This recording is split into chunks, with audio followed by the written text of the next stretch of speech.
दोस्तों जय आरसीएम। मैं आपका दोस्त सुनील कागसर एक बार फिर से आपकी अपनी पाठशाला आरसीएम पाठशाला के अंदर आप सब लोगों का तहे दिल से स्वागत करता हूं। दिल की गहराइयों से मैं आपका स्वागत करता हूं। दोस्तों आज हम आरसीएम बिज़नेस की जो ये हमारी यात्रा है उसका एक महीना जो है ना उसके ऊपर चल रहे हैं। महीने के अंतिम दिन के अंदर हम चल रहे हैं। तो आज हम बहुत सारी बातें करेंगे ठीक 30 मिनट के अंदर अंदर। तो चलिए सबसे पहले तो आप सब लोगों का स्वागत और मैं अपना छोटा सा परिचय दे देता हूं। मेरा नाम सुनील कागसर है और मैं पेशे से एडवोकेट हूं। फ़िलहाल पंजाब और हरियाणा हाई कोर्ट चंडीगढ़ में प्रैक्टिस कर रहा हूं और मेरी धर्मपत्नी अनीता जी आरसीएम बिज़नेस के स्टार पर्ल अचीवर हैं और हम सब लोग मिलकर इस फैमिली के बिज़नेस को आगे बढ़ा रहे हैं। चलिए आज की बातचीत को थोड़ा संक्षिप्त रखेंगे, जल्दी से करेंगे और बहुत सारी बातों के बारे में हम नई नई जानकारियाँ हासिल करेंगे।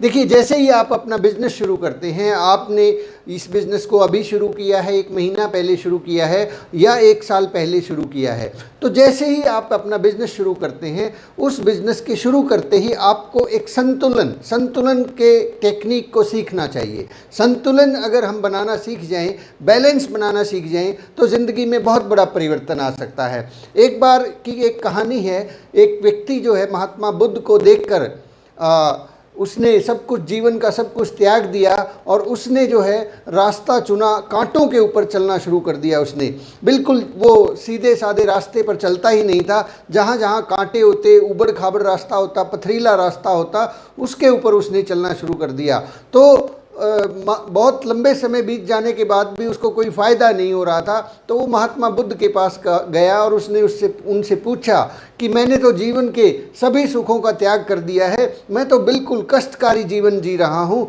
तो भी मुझे परमात्मा मिल क्यों नहीं रहे हैं। तो महात्मा बुद्ध ने कहा कि देखिए राजन, आपने जो काम किया वो कतई जो है सही नहीं है, क्योंकि आपने बिल्कुल ही विपरीत दिशा में चलना शुरू कर दिया। हमें अगर कोई भी चीज़ को प्राप्त करना है तो हमें बैलेंस बना के रखना होगा। ज़िंदगी के अंदर अगर हम बैलेंस बना के रखेंगे तो ही खुशियां हासिल होंगी। इसी तरह से आरसीएम बिज़नेस के अंदर भी बैलेंस बना के रखेंगे तो ही हम आगे बढ़ पाएंगे। बहुत सारा जोर लगाएंगे, पंडित जी कहते हैं, नहीं लगा पाएंगे। उसके अंदर बहुत सारे तरीके, बहुत सारी छोटी छोटी चीज़ें हैं जिनका हमें ध्यान रखना है। तो चलिए आज बात करते हैं कि ये संतुलन किस प्रकार से बनाना है।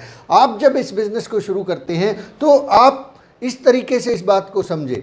संतुलन, आप यहाँ पे हैं, आपका बिज़नेस यहाँ पे है और आपका परिवार भी है, आपके समाज के काम भी हैं, आपके मौजूदा काम भी हैं। आप जॉब करते हैं, आप कोई अपना प्रोफेशन करते हैं, आप अपनी दुकान चलाते हैं या आपका कोई और भी काम हो सकता है। तो ये स्थिति होती है आपकी। आप अपने पूरी फैमिली को, समाज को, मौजूदा कामों को इस तरह से करते चले जाते हैं, लेकिन तभी आरसीएम बिज़नेस आ जाता है। और समस्या क्या होती है कि हम जब इस बिज़नेस में आते हैं तो शुरुआती स्टेज में एक इस तरह का चार्ट से आप समझिए कि होता क्या है, कहाँ जो है ना चीज़ें कहाँ से बनना शुरू हो जाती हैं। ये मैंने दो चार्ट बनाए हैं, इधर समय है और इधर पैसा है। ये त्रिकोण को अगर आप देखेंगे कि ये आरसीएम में जैसे ही आपने यहाँ से शुरुआत करते हैं, ये आपने आरसीएम की शुरुआत की तो यहाँ पे समय तो खूब लग रहा है। ये वाला हिस्सा यहाँ से लेके यहाँ तक ये समय है। आप इतना सारा समय देंगे और पैसा इतना सा आएगा। पैसा शुरू में, क्योंकि ये बिज़नेस में पैसा लगाना नहीं होता, यहाँ पे पहले टीम को बिल्ड करना होता है। अगर जब आपकी टीम बिल्ड होना शुरू हो जाती है तब आपको बड़ी इनकम आती है। सतीश पंडित जी एक बात बोलते हैं कि आपको, मान लीजिए आपको एक कुआं खोदना है, उस कुएं की आज ज़रूरत नहीं है लेकिन ज़रूरत पड़ने वाली है, भविष्य में पड़ने वाली है। तो उस कुएं को सामान्य परिस्थितियों में खोदना ज़्यादा बेहतर है या जब आग लग जाएगी तब खोदना बेहतर है? बिल्कुल सही कहा आपने, सामान्य परिस्थितियों में उसके ऊपर काम करना बेहतर है, क्योंकि जब भीड़ पड़ेगी तब कुआं खोद नहीं पाएंगे। आज हो सकता है हमारी जॉब, हमारा प्रेजेंट बिजनेस, हमारा जो सारी चीज़ें हैं वो ठीक ठाक चल रही हो, हमें लगता हो कि हमें इस बिज़नेस की ज़रूरत नहीं है, लेकिन जब ज़रूरत होगी क्या तब तुरंत इस बिज़नेस को खड़ा किया जा सकता है? नहीं खड़ा किया जा सकता। तो क्यों हम उस समय का इंतज़ार करें कि जब हमें उसकी ज़रूरत पड़े? जब हमें उसकी ज़रूरत नहीं है तब उस पर काम करेंगे। अभी आपकी जॉब मान लीजिए बहुत अच्छे से चल रही है, लेकिन आने वाले समय में जब हमारी एज आगे बढ़ जाएगी, जब हमारे बच्चे बड़े हो जाएंगे, जब हमारे ऊपर कभी न कभी कोई न कोई हो सकता है कि कोई ऐसा समय आए कि जब हमें एक्स्ट्रा पैसे की ज़रूरत हो, जब हमें अपने सपने पूरा करना हो, तो उस समय को देखते हुए काम करना है। तो जैसे जैसे आप इस बिज़नेस में आगे बढ़ते हैं, शुरुआत करते हैं, तो आपका समय ज़्यादा लगता है, पैसा आपको थोड़ा कम आता है, और जैसे अगले फिर काम करते हैं तो पैसा थोड़ा सा बढ़ जाएगा, और करते करते करते समय के अनुपात में पैसा आपको हो सकता है शुरू के 2, 4, 6 महीने,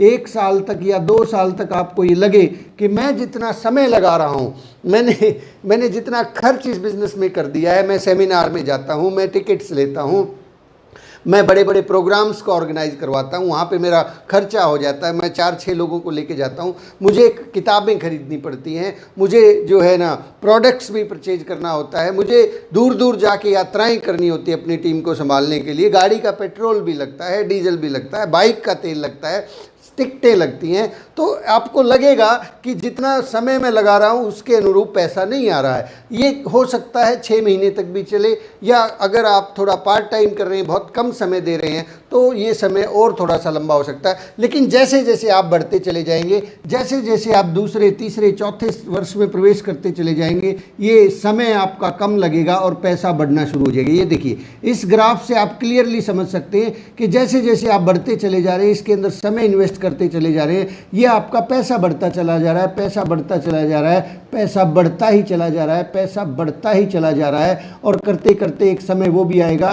कि जब आप रोज़ाना केवल और केवल इस बिज़नेस में 1 घंटा 2 घंटा भी लगाएंगे तो भी आपको बहुत सारा पैसा आएगा। और आने वाले समय में एक समय ऐसा भी आएगा जब आप हो सकता है समय ना भी लगा पाएँ, ना लगाएं, आप घूमने के लिए 6 महीने के लिए गए हैं और ये पैसा तो बढ़ता ही चला जा रहा है। आप घूमने के लिए स्विट्ज़रलैंड गए हुए हैं, आप 6 महीने बाद वापस लौट के आके देखते हैं कि आपका तो पैसा, आपका तो इनकम बढ़ती ही चली जा रही है। ये घटनाएं हो रही हैं। इस तरीके से ये बिज़नेस काम करता है, और इस तरह के सिचुएशन के अंदर आप बहुत से लोगों को देखते हैं। इस तरह के बहुत से एग्जाम्पल हैं। सबसे बड़ा एग्जाम्पल हमारे पास आदरणीय रवि शर्मा जी हैं, जिनके पिताजी ने इस बिज़नेस को तब शुरू किया था जब उनकी स्थितियां बिल्कुल सामान्य थी।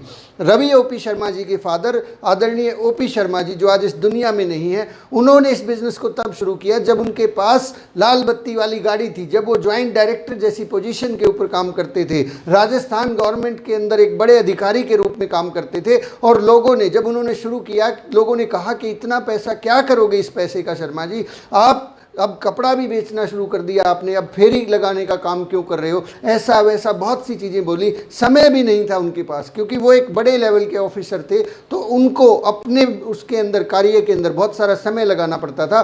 तभी जो है ना उन्होंने इस बिज़नेस को शुरू कर लिया, क्योंकि उनको मालूम था कि आने वाले समय में इस बिज़नेस की हो सकता मुझे ज़रूरत ना हो, आने वाले समय में मेरे बेटे को ज़रूरत पड़ सकती है। मेरे बेटे को ज़रूरी नहीं है कि उसको भी ये जॉब मिल जाएगी, या वो बिल्कुल न जाने कौन सी परिस्थितियाँ होंगी। तो उन्होंने समय का इन्वेस्ट किया, करते करते करते करते आज वो इस दुनिया में नहीं है साहब, आज वो इस दुनिया में नहीं है। तब भी पैसा आना बंद हो गया क्या उनके घर पे? बिल्कुल नहीं, वो तो बढ़ता ही चला जा रहा है। और रवि शर्मा जी कई बार अपने सेमिनार्स में बताते हैं कि मुझसे ज़्यादा टेंशन में मेरा सीए, चार्टेड अकाउंटेंट रहता है। वो जैसे ही महीने के दूसरी, तीसरी या 5-6 तारीख के आसपास जब मेरा अकाउंट में पैसा आता है, तो उसको टेंशन हो जाती है कि पिछले महीने का जो पैसा था उसको तो अब तक हम लोग जो है ना खर्च नहीं कर पाए, उसको इन्वेस्ट अभी तक कर नहीं पाए, और ये अगले महीने फिर से आ गया।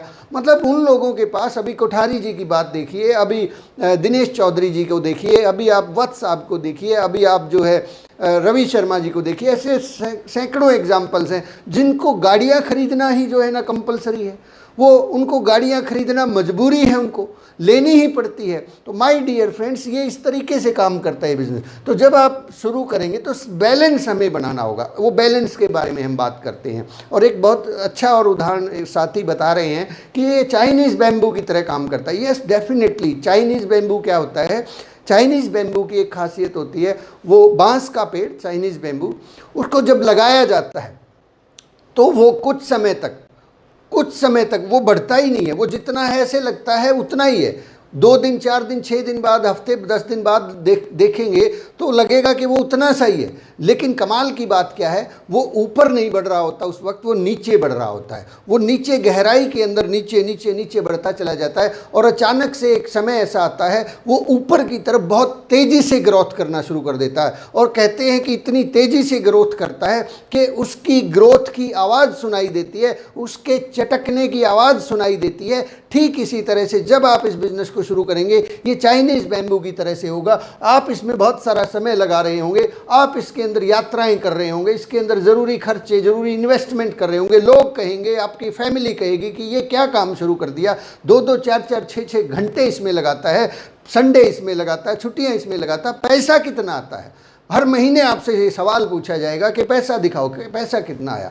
क्या बताओगे मेरी तरह? जब 3 महीने मैंने काम किया इस बिज़नेस में तो चेक आया 549 रुपये। घर वालों ने कहा ये क्या कमाल का बिज़नेस है, 3 महीने से लगे हुए हो, कितने पेट्रोल फूंक दिया तुमने, कितने लोगों के पीछे पड़े हुए, पैसा कितना? 549। मैंने 1 साल काम किया, पूरे 1 साल लगातार काम किया, पैसा कितना आया? 24,000 रुपये, 23-24,000 रुपये। घर वालों ने फिर कहा क्या मूर्खता है ये, इतना सारा काम किया, इतने दूर दूर तक तुम जाते हो, सैकड़ों किलोमीटर तक दूर जाके मैंने अपने ग्रुप को मेंटेन किया, बहुत दूर दूर जाके बिजनेस को बिल्ड करना शुरू किया, और पैसा कितना आया? घर वालों को तो बैलेंस शीट दिखती थी ना पूरे साल में कितना है, 24,000 रुपये। बोले ये क्या कमाल करते हो। वो करते करते अगले साल, दूसरे साल में जब ये बिजनेस ने प्रवेश किया तो इनकम जो है लगभग 2.5 लाख रुपये हो चुकी थी 1 साल की। तो इस तरीके से जो है ना ये बिजनेस चाइनीज़ बैम्बू की तरह बढ़ता रहता है। और आज सिचुएशन ये है कि मैं बहुत कम समय दे पाता हूँ, बहुत कम समय इसमें इन्वेस्ट कर पाता हूँ, क्योंकि कोर्ट का भी मेरा वर्किंग रहता है। उसके साथ साथ जो है ना यहाँ हाई कोर्ट में बहुत ज़्यादा प्रेशर होता है काम का। फिर उसके साथ साथ मैं या यूँ लगाइए कि वीकेंड्स या कोई छुट्टियाँ होती हैं तब जाके अपनी टीम को संभालता हूँ, या फिर ये आधा घंटा लगाता हूँ सुबह सुबह आप लोगों के साथ में। ये चाइनीज़ बैम्बू की तरफ बढ़ता चला जा रहा है। पिछले 3 साल से मैं चंडीगढ़ के अंदर रह रहा हूँ, लेकिन टीम जो है ग्रोइंग करती चली जा रही, क्योंकि शुरू में बहुत सारा इन्वेस्ट किया मैंने, बहुत सारा समय लगाया, अब ये धीरे धीरे करके बढ़ता चला जा रहा है। तो माय डियर फ्रेंड्स, ये चीज़ अगर आपको भी चाहिए तो बैलेंस बनाना होगा, हमें सही तरीके से काम करना होगा। चलिए बैलेंस कैसे बनाएंगे हम उस बारे में जान लेते हैं। सबसे पहले तो आप ये मान के चलें कि बिना कष्ट के कभी भी सफलता नहीं मिल सकती। कष्ट उठाएंगे तो सफलता मिलेगी, कष्ट उठाएंगे तो ही सफलता मिलेगी। ये कोई मजाक नहीं है, ये कोई लॉटरी नहीं है कि यूं ही लग जाएगी अचानक से कोई हमारी डाउनलाइन में। बहुत से लोग इसी अंधेरे के अंदर बैठे रहते हैं कि कोई न कोई जो है धुरंधर मेरी टीम में आ जाए, काश कोई सतीश पंडित जी जैसा व्यक्ति मेरी डाउनलाइन में जुड़ जाए, काश कोई इस तरीके से ऊपर से कोई कृपा हो जाए, काश कहीं न कहीं से कोई आदमी मेरी अपलाइन, मेरे डाउन में कोई आदमी को ज्वाइन करवा दे। ऐसा इंतज़ार करते रहते हैं, ऐसा सोचते रहते हैं कि ऐसा हो जाएगा तो मेरा बिजनेस बढ़ेगा। माय डियर फ्रेंड्स, ऐसा बिल्कुल नहीं होने वाला। कामयाबी अगर आपको चाहिए तो कष्ट उठाना ही पड़ेगा। सतीश पंडित जी की एक बहुत ही फेवरेट कोटेशन थी कि कामयाबी हमेशा दर्द की कोख से जन्म लेती है। कामयाबी हमेशा दर्द की कोख से जन्म लेती है। कामयाबी का और दर्द का आपस में रिश्ता नाता है, बहुत गहरा नाता है। कामयाबी चाहिए तो हमें कष्ट उठाना होगा, सफलता तभी मिलेगी। रातों को जागना होगा, दूर दूर लोगों के पास जाके ना सुननी होगी, लोगों को जाके इस बिज़नेस के बारे में बताना होगा, यानी कि लोगों से जाके वो बात करनी है और जो वो सुनना नहीं चाहते। सबसे पहली बात तो जब आप प्लान दिखाने के लिए किसी को किसी से अपॉइंटमेंट ले रहे हैं तो वो आपको अपॉइंटमेंट नहीं देना चाहता, और फिर उस आदमी के साथ जाके वो बात करनी है जो वो सुनना नहीं चाहता।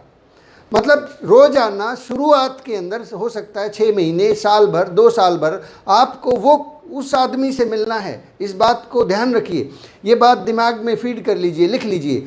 आपको रोज़ाना उस आदमी से मिलना है जो आपसे मिलना नहीं चाहता, और उससे जाके वो बात करनी है जो वो सुनना नहीं चाहता।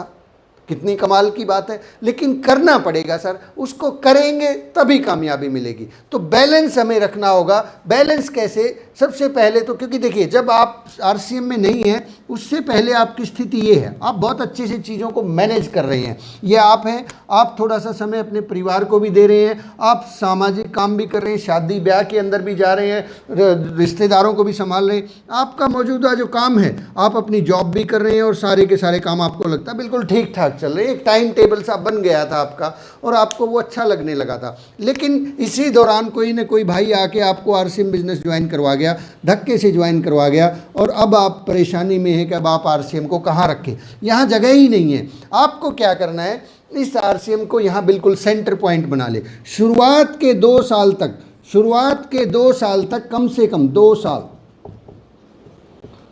आप इसको सेंटर में लेके आए। सेंटर में कैसे लेके आए? सबसे पहले तो आपके पास जो एक्स्ट्रा टाइम है, आपके पास एक्स्ट्रा टाइम है, बहुत सारा एक्स्ट्रा टाइम होता है।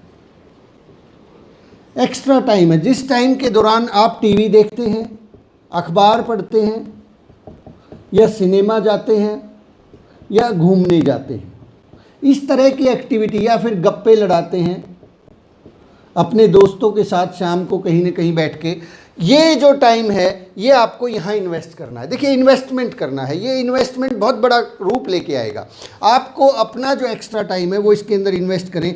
आज से ये डिसीजन लें कि आज से मेरा जो टीवी है वो मैं बंद करके रख देता हूँ, अगले 2 साल तक उस टीवी को मैं नहीं संभालने वाला। मैंने इस डिसीजन को लिया था सन 2013 के अंदर, जब हमने इस बिज़नेस को शुरू किया तो हमने क्या किया, हमने उस टीवी को उठाया, पैक किया और उसको पेटी के अंदर बंद करके रख दिया।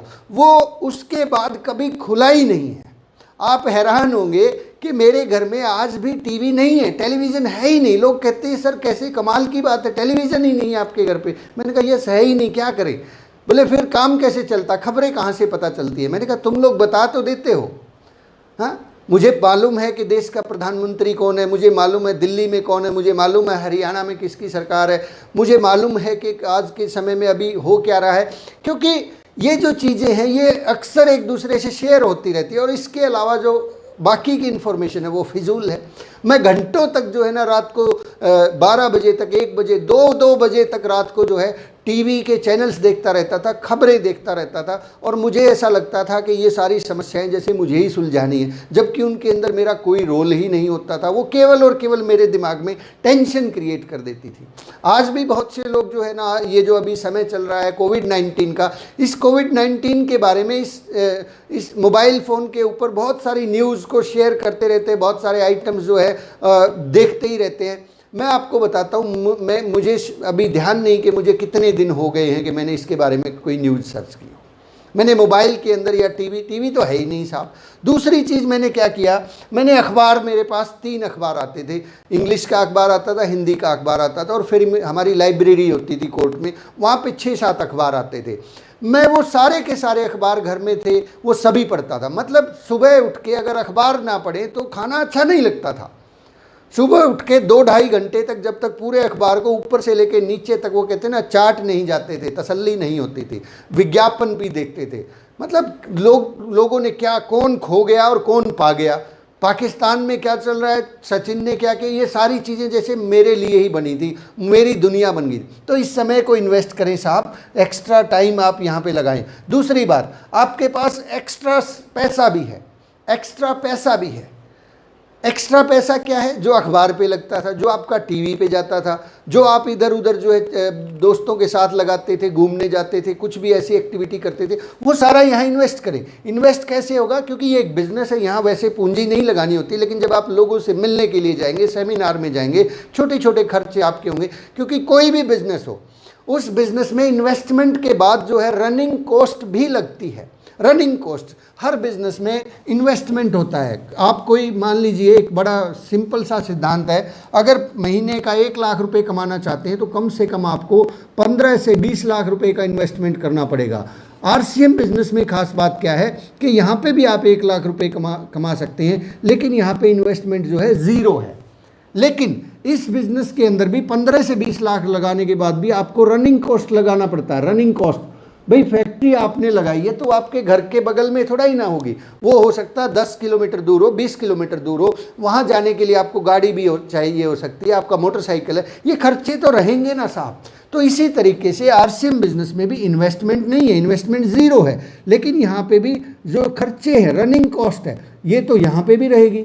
आप कोई इवेंट ऑर्गेनाइज कर रहे हैं तो उसके अंदर भी खर्चे होंगे। शुरू में मैं आपको बताता हूँ, हमने जब आरसीएम बिजनेस को शुरू किया जींद शहर के अंदर, बहुत बार ऐसा होता था कि हम सेमिनार ऑर्गेनाइज करवाते थे और उस सेमिनार में जितना हमारा खर्चा होता था उससे कम पैसा आता था, टिकटें कम, मतलब लोग कम आते थे, बहुत बार तैयारियां कम रह जाती थी, या किसी और वजह से कभी कोई रैली हो जाती, उस दिन हमारी संख्या घट जाती।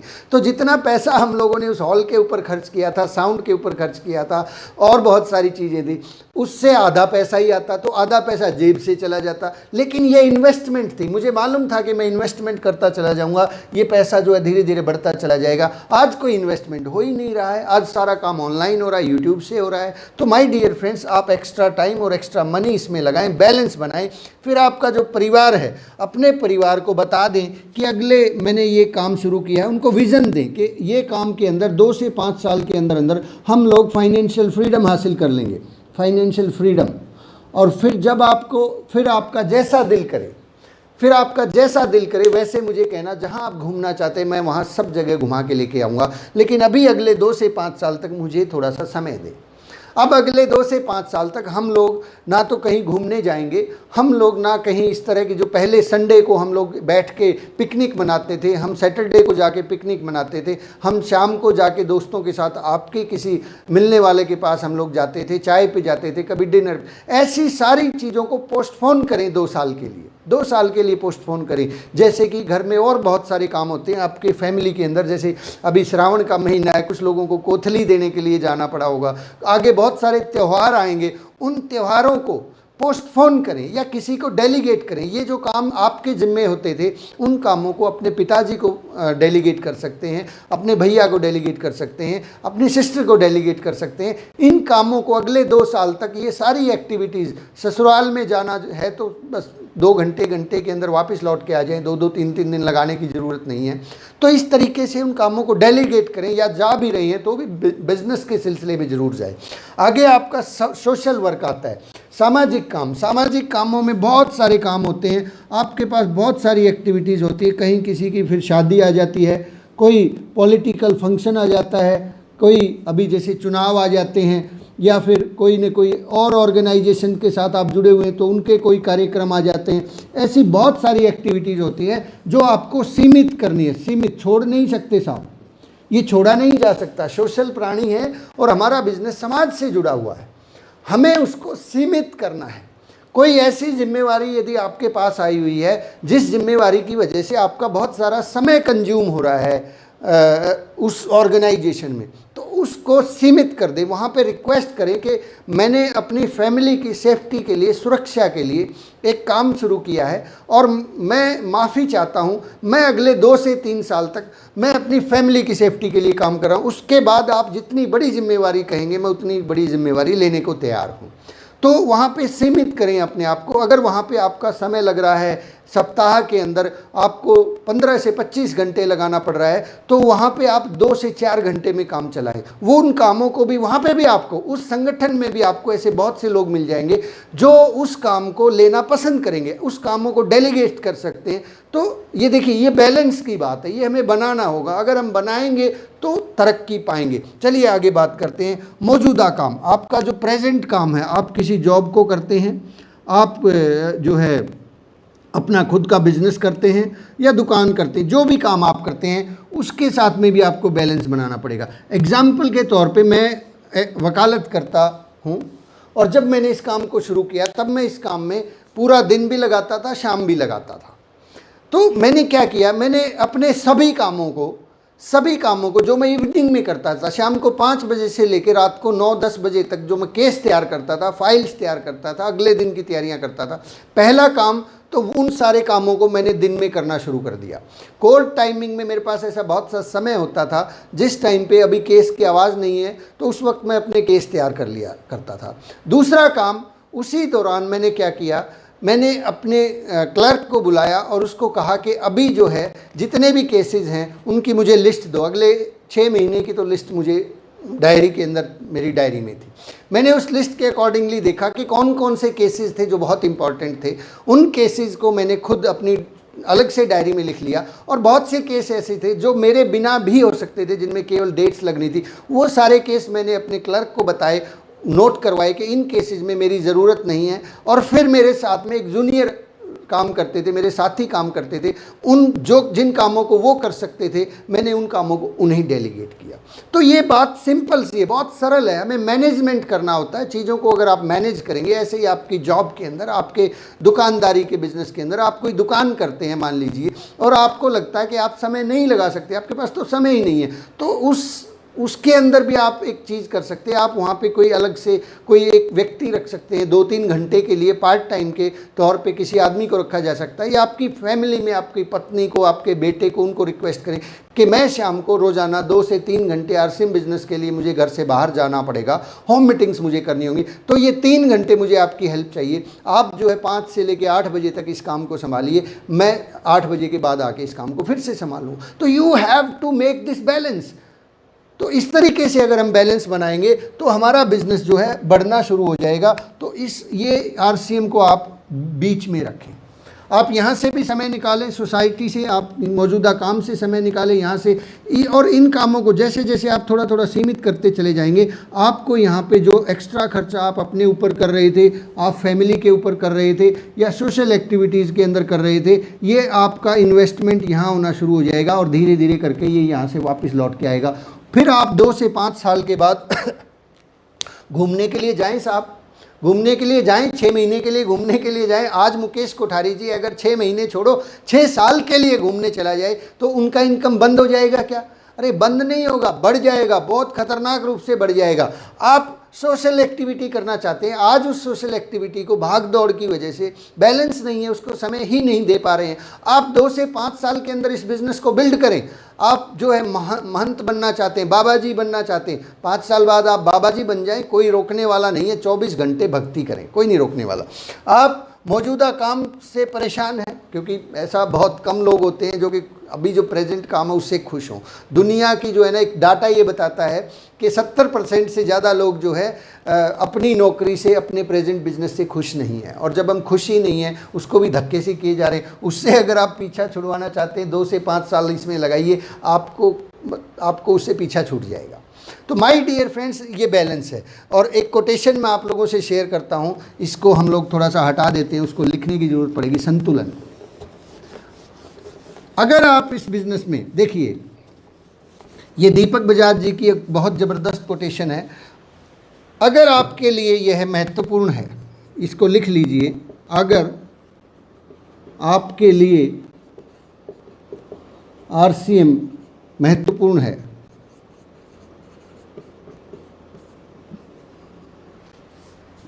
तो आप रास्ता खोज लेंगे। अगर आपके लिए आरसीएम बिजनेस महत्वपूर्ण है, इंपॉर्टेंट है, तो आप रास्ता खोज लेंगे, और नहीं तो बहाना खोज लेंगे।